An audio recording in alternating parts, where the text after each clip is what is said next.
I don't want to alarm you, but we have just received the first balance change since 2018. The Neon Annihilator now crits players covered in gas. Everything is different now. Things will never be the same. And I don't say this lightly, but this is the biggest weapon buff of the last half-decade. Incredible! It's still terrible. But that's right, TF2's summer update is here. And it's about what I expected. Apparently there was an interview with Eric, I think, from the TF2 team earlier this year, who said that the summer update wouldn't be as big as last year's. And, I mean, I guess that's true. Last year's was 14 new maps, this year's is 10. Last year there were also war paints and some more taunts, but, it's not like it was massively bigger. We didn't get anything brand new like Versus X and Hail, but again, this was about what I expected. But yeah, of course, the biggest thing is the bots have been gone for 3 weeks now, which does make this the perfect time for a big update. And enough time has passed that we have a decent idea that the bot purge has worked, for now. This was a YouTube poll I put out a few weeks ago, where nearly 75% of responders claim they have not seen a single bot since. And I personally am one of them. I've been going through and playing every single map in the game, checking them off one by one, just to see if I could even find a single bot in the past 3 weeks. And I have not a single one. And I think because of that, you've seen a lot of people come back to the game. I've had several full pastime matches come up before even some of the more standard maps. But we have seen big bot purges before. There was a time after the first Save TF2 movement where bots were mostly wiped out for a time too. And luckily, from what I've seen, most of the TF2 fanbase has been cautiously optimistic. I don't think anyone is viewing this as a 100% foolproof, no bots ever again type of thing. Because they might come back, and everybody knows that. But this purge seems a lot more extensive than anything we've seen in the past, with bot hosters being banned and any new bots being removed almost instantly. And honestly, it's been great. And I swear, right before the bots were wiped out, the TF2 Reddit was going full doomer mode. Fix TF2 failed, Valve is ignoring us, nothing's ever gonna happen. But then it did! And even after that, people had to argue whether or not the Fix TF2 campaign had anything to do with it. Nobody knows for sure, and also, who really cares? We got what we wanted.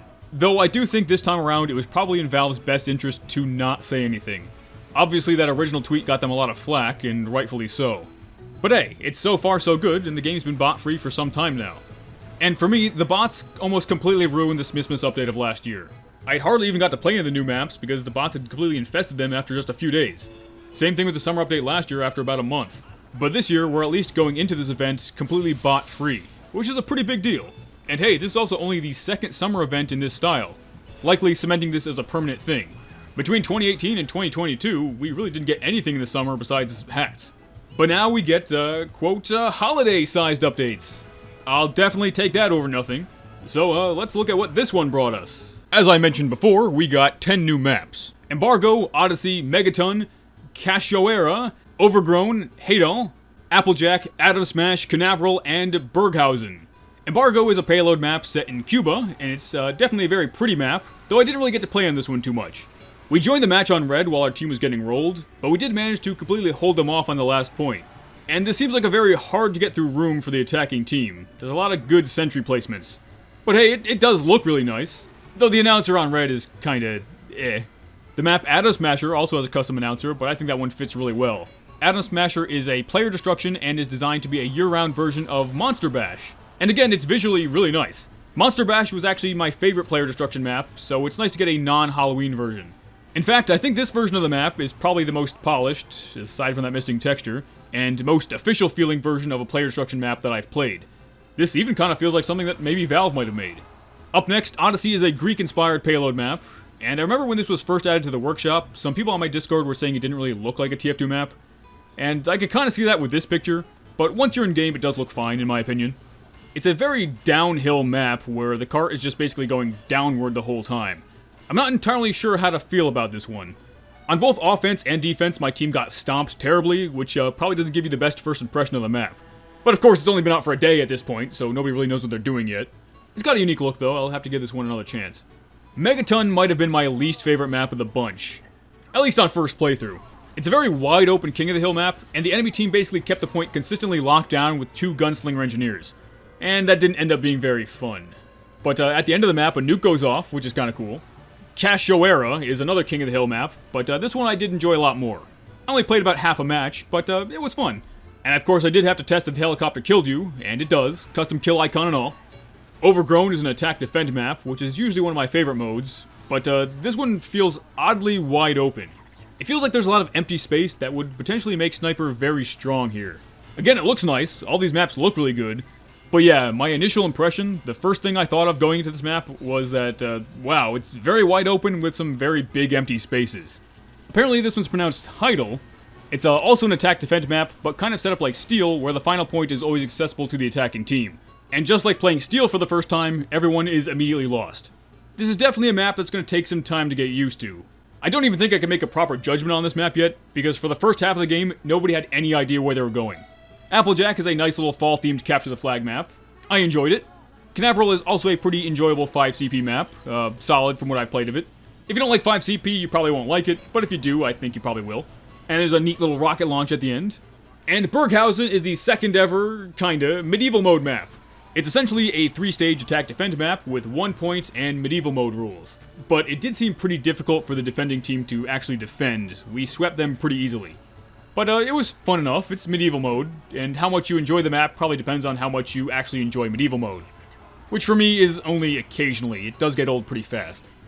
And those are the new maps, but they also made the CTF map Frosty from SquimJim 2020 to be a year-round map, as well as Harp from last year, and also King of the Hill Snow Tower, Payload Rumford, and Payload Race Hacksaw. So in addition to 10 new maps, we also got 5 more made year-round, which is good because none of those maps were very Christmas-specific. There's nothing keeping them locked to SquimJim only. And there were no maps I outright disliked, except for maybe Megaton. It's not like last year where the first version of Venice immediately stuck out as being pretty bad to me. But at the same time, I also wasn't super in love with any of these maps either. Time will tell, of course. I played each of these only once, so my opinion on them is obviously very shallow at this point. But I do like all the new taunts. 3 of them are actually taunt taunts, where you're taunting the enemy. And I think Unleashed Rage is a very solid taunt. Overall, I've come to enjoy the emotion taunts that aren't reliant on props more and more. I think some of the prop taunts can start feeling really gimmicky. But luckily, I don't think any of these do. And the hats are also pretty good too. There's kind of not much to say, they're solid. Of course, you got the Gordon Freeman medic, and more confirmation that medic is buff underneath his lab coat. And it's always nice to see pyro cosmetics that aren't just goofy for the sake of being goofy. And for Spy, they always just have to do another boring suit. It's fine, but it does have some questionable paint regions. But now the question is whether or not you should spend your real-world dollars on this. There's been some talk on a Valve boycott until we know how permanent the bot fix is. And yeah, at this point, we don't know 100%. The bots, to some degree, will probably come back. It might be inevitable. But the question is, will Valve be on top of it? Will they keep doing what they're doing? We know they're capable of handling it. We've seen big ban waves before, and we had a massive one just a few weeks ago. When they actually do the job, they do a good job. And if they hadn't done anything and released this summer update anyway, yeah, you'd be stupid to spend even a dime on this game until they did do something. A boycott probably should have been called for during the month of signatures, but whatever, I mean, hindsight's 2020. Though they did end up delivering what we wanted anyway. So really, I honestly would just say to use your own personal judgment for this. I've never been a big spender on this game, unless you count real-world stuff. I mean, I don't open crates, and I haven't bought anything for TF2 in at least half a year. And I personally will probably wait at least a few weeks, maybe a month, if I do decide to buy something from this update. Just so we can really see how gone the bots truly are. Can you imagine, though, if after 4 years, that was it? They were just gone? You'd probably end up with some people nostalgic for the bot days. Oh. Honestly, if they were gone for good, they'd probably leave our collective consciousness pretty quickly. The only reason we ever talked about them was to complain about them. And I purposely tried to mention them as little as possible in my videos, because everyone's already said everything there is to say. Everyone was so sick of bots ruining TF2, everybody had talked about it, and then poof, overnight they're gone. Again, for now. Maybe this will usher in a new age for the game.